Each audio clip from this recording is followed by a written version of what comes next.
ਕੀ ਗੱਲ ਬਣੀ ਆ? ਕੋਈ ਨਹੀਂ ਖੈਰ ਅੱਗੇ ਖਲੋਤੇ ਵਾਲਟਣ ਵਾਲੇ ਮੈਂ ਪੈਦਲ ਜਾ ਰਿਹਾ ਹੈਲਮਟ ਵੀ ਹੈ ਨਹੀਂ ਮੇਰੇ ਕੋਲ ਮੈਂ ਕਿਹਾ ਚਲਾਨ ਕਰ ਲੈਣਗੇ। ਨਹੀਂ ਇਹ ਵਾਰਡਨ ਵਾਲੇ ਨਹੀਂ ਖਲੋਤੇ ਤੁਸੀਂ ਅੱਗੇ ਵੀ 3-4 ਬੰਦਿਆਂ ਨੂੰ ਰੋਕ ਕੇ ਪੈਟਰੋਲ ਦਾ ਕਿਹਾ। ਨਹੀਂ ਮੈਂ ਨਹੀਂ ਕਿਹਾ ਹੈਗਾ। ਮੈਂ ਤੁਹਾਨੂੰ ਡੀਟਾ ਪੋਲ ਤੋਂ ਦੇਖਦਾ ਆ ਰਿਹਾ।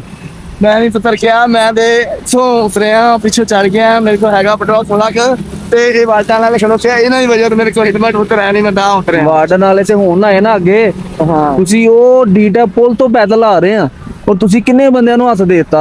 ਉਤਰਿਆ ਇਹਨਾਂ ਨੂੰ ਵੇਖ ਕੇ ਉਤਰਿਆ ਹਾਂ। ਦੇਖੋ ਇਹ ਗੱਲ ਮਾੜੀ ਆ। ਯਕੀਨ ਕਰੋ ਪੁੱਤਰ ਇਹ ਗੱਲ ਮਾੜੀ ਆ। ਮੰਨ ਲਈ ਗੱਲ ਲਾ ਹੀ ਲਾ ਅੱਲਾ ਮੁਹੰਮਦ ਰਸੂਲ ਕੋਈ ਨਹੀਂ ਪੁੱਤਰ ਮਾਰ ਕਸਮ ਨਾ ਖਾਓ ਤੁਸੀਂ। ਮੈਂ ਤੁਹਾਨੂੰ ਨਿਆਮੋ ਵਾਲੇ ਰੋਡ ਤੇ ਵੀ ਦੇਖਿਆ ਤੁਸੀਂ ਉੱਥੇ ਵੀ ਪੈਦਲ ਜਾਂਦੇ। ਪੁੱਤਰ ਮੈਂ ਤੁਹਾਨੂੰ ਕਨਾਲ ਰੋਡ ਤੇ ਵੀ ਦੇਖਿਆ। ਮੈਂ ਤੁਹਾਨੂੰ ਹੁਣ ਇੱਥੇ ਵੀ ਦੇਖਿਆ। ਇਹ ਦਿਹਾਤੀ ਆ। ਨਹੀਂ ਪੁੱਤਰ ਕੋਈ ਨਹੀਂ ਐਸੀ ਗੱਲ ਹੈ ਮੈਂ ਤਾਂ ਇਹਨਾਂ ਦਾ ਵੇਖ ਕੇ ਉਤਰਿਆ ਵਾਂ। ਮੈਂ ਕਿਹਾ ਮੇਰੀ ਗੱਲ ਸੁਣ ਦੇਖੋ ਮੇਰੀ ਗੱਲ ਸੁਣ ਲਓ। ਏਦਾਂ ਨਾ ਜਿਹੜੇ ਬੰਦੇ ਹੱਕਦਾਰ ਆ ਨਾ ਉਹਨਾਂ ਦਾ ਵੀ ਹੱਕ ਜਾਂਦਾ। ਮੈਂ ਕਿੰਨਾ ਸਾਡੇ ਕੇ ਕਸਮ ਚਾਹ ਹੀ ਯਾਰ ਕਿ ਸੋਚ ਜਾਂਦੀ ਨਹੀਂ ਮੈਂ ਕਿਹਾ ਕਿਸੇ ਨੂੰ ਵੀ ਨਾਮ ਮੈਂ ਲੈ ਆ ਕਿਸੇ ਨਾਮ ਮੈਂ ਕਿਹਾ ਨਾ ਮੈਨੂੰ ਤੁਹਾਨੂੰ ਵੀਡੀਓ ਦਿਖਾ ਦਵਾਂ ਤੁਸੀਂ ਲੋਕਾਂ ਨੂੰ ਹੱਥ ਦੇ ਕੇ ਰੋਕ ਰਹੇ ਵੀਡੀਓ ਦਿਖਾ ਦਵਾਂ ਤੁਹਾਨੂੰ ਫਿਰ ਮੰਨ ਜਾਓਗੇ। ਕੋਈ ਨਹੀਂ ਚਲੋ ਕੋਈ ਨਹੀਂ ਪੁੱਤਰ ਤੁਸੀਂ ਮੈਨੂੰ ਇਹ ਦੱਸੋ ਤੁਸੀਂ ਗਲਤ ਕਰ ਰਹੇ ਕਿ ਨਹੀਂ ਕਰ ਰਹੇ। ਗਲਤ ਪੁੱਤਰ ਨਹੀਂ ਕੋਈ ਗੱਲ ਅੱਲਾ ਮਾਫੀ ਦੇ ਵੀ ਕੀਤੇ ਮੈਂ ਤੇ ਇੱਥੋਂ ਮੈਂ ਤੁਹਾਡੀ ਵੀਡੀਓ ਦਿਖਾ ਦਵਾਂ ਤੁਹਾਨੂੰ। ਅੱਛਾ ਚਲ ਕੋਈ ਨਹੀਂ ਮੈਂ ਤੇ ਵੀਡੀਓ ਕੀ ਵੇਖਣੀ ਵਿਖਾਣੀ ਹੈਗੀ ਪੁੱਤਰ ਮਸਲਾ ਮਜਬੂਰ ਮੈਨੂੰ ਸਿਰਫ ਇਹ ਚੀਜ਼ ਦੱਸ ਦਿਓ ਠੀਕ ਆ ਮਜਬੂਰੀ ਆ ਮੇਰੀ। ਇੱਕ ਮਿੰਟ ਗੱਲ ਸੁਣ ਲਓ ਥੋੜੀ ਸਾਈਡ ਤੇ ਕਰੋ। ਇੱਕ ਮਿੰਟ ਗੱਲ ਸੁਣ ਲਓ।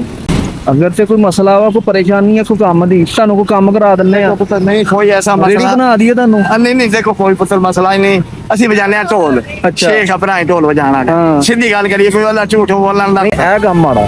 ਅੱਛਾ ਸਰ ਚਲੋ ਮਾੜਾ ਹੈ ਕਿ ਨਹੀਂ? ਮਾੜਾ ਹੈ ਚਲੋ ਸੌਰੀ ਪੁੱਤਰ। ਮੇਰੀ ਇੱਕ ਗੱਲ ਸੁਣ ਲਓ। ਜੇ ਤਾਂ ਕੋਈ ਕੰਮ ਕਰਨਾ ਚਾਹੁੰਦੇ ਆ ਮੈਂ ਤਾਂ ਵਾਅਦਾ ਕਰਦਾ ਆ ਵੀਡੀਓ ਬਣਦੀ ਮੈਂ ਤਾਂ ਵਾਅਦਾ ਕਰਦਾ ਮੈਂ ਤੁਹਾਨੂੰ ਰੇੜੀ ਲਵਾ ਦਿੰਦਾ। ਇਹ ਕੰਮ ਛੱਡ ਦੋ। ਠੀਕ ਹੈ ਪੁੱਤਰ ਕੋਈ ਨਹੀਂ ਮੈਂ ਤਾਂ ਇਹ ਕੰਮ ਕੀਤਾ ਕਰਾਇਆ ਚਲੋ ਕੋਈ ਨਹੀਂ ਅੱਲਾਹ ਪਾਕ ਤੁਹਾਨੂੰ ਤੰਦਰੁਸਤੀ ਦੇਵੇ। ਕੋਈ ਕੰਮ ਕਰਨਾ ਕੋਈ ਪਰੇਸ਼ਾਨੀ ਆ ਉਹਦੇ ਵਾਸਤੇ ਅਸੀਂ ਹਾਜ਼ਰ ਆ। ਮੈਂ ਤੁਹਾਨੂੰ ਕਰਵਾ ਕੇ ਵੀ ਦਵਾਂਗਾ ਅੱਲਾ ਦੀ ਤਰਫੋਂ ਕੋਈ ਸਾਨ ਨਹੀਂ। ਲੇਕਿਨ ਇਹ ਜਿਹੜਾ ਤੁਸੀਂ ਕਰ ਰਹੇ ਨਾ ਇਹ ਕੰਮ ਗਲਤ ਆ। ਇਹ ਤੁਸੀਂ ਲੋਕਾਂ ਨਾਲ ਗਲਤ ਬਿਆਨੀ ਕਰਦੇ ਆ। ਇਹ ਨਹੀਂ ਕਰਨੀ ਚਾਹੀਦੀ। ਕਰਨੀ ਚਾਹੀਦੀ ਕਿ ਨਹੀਂ? ਨਹੀਂ ਸਰ ਨਹੀਂ ਬੇਟਾ ਨਹੀਂ ਨਾ ਕਰਨੀ ਚਾਹੀਦੀ। ਅੱਛੀ ਵੀ ਨਹੀਂ ਹੈ ਨਹੀਂ ਕਰਨੀ ਮਾੜੀ ਗੱਲ ਆ। ਮਿਹਰਬਾਨੀ ਪੁੱਤਰ ਬਹੁਤ ਕੰਮ ਹੁਣ ਤੁਸੀਂ ਕਿੱਕ ਮਾਰ ਕੇ ਜਾਣਾ ਬੈਗ ਨਹੀਂ ਅੱਗੇ ਵਾਲੇ ਖੜੇ ਨੇ ਨਹੀਂ ਮੈਂ ਸਾਈਡ ਤੁਸੀਂ ਉੱਥੋਂ ਯੂ ਟਰਨ ਲੈ ਲਓ। ਅੱਛਾ ਅੱਗੋਂ ਯੂ ਟਰਨ ਲੈ ਲਓ। ਹੁਣ ਤੁਸੀਂ ਬਹਿ ਕੇ ਜਾਣਾ। ਕਰੋ ਸਟਾਰਟ ਚਲੋ।